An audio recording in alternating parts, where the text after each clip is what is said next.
Terungkap maling di Pademangan ketiduran 4 hari di rumah korbannya, ngantuk berat setelah mencuri. Belakangan ini viral sebuah video yang menayangkan detik-detik polisi menangkap maling yang tertidur di rumah korbannya. Dalam video tersebut, nampak seorang polisi memasuki sebuah kamar tidur.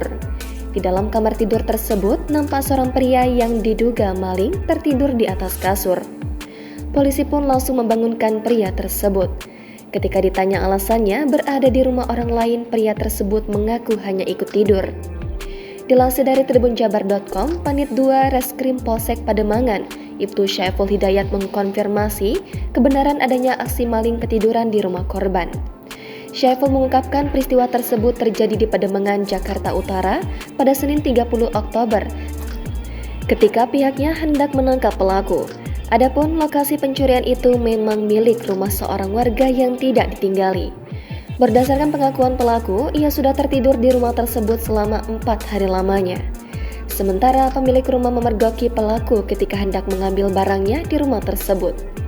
Sudah tidur 4 hari pada Jumat, Sabtu, Minggu, dan Senin, ungkap Syaiful dikutip dari YouTube Kompas TV. Kemudian diketahui korban saat mengecek rumahnya dalam kondisi rusak. Saat dilihat sudah ada pelaku tertidur. Lanjutnya, di hadapan polisi, maling itu juga sudah menjual barang milik korban. Setelah menguangkan, ia kembali ke rumah korban untuk beraksi lagi.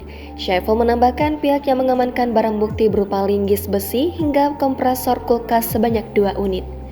Kini pelaku sudah diamankan dan dijerat pasal 362 KUHP tentang pencurian.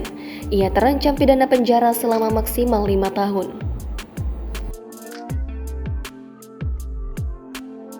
Download Tribun X sekarang, menghadirkan lokal menjadi Indonesia.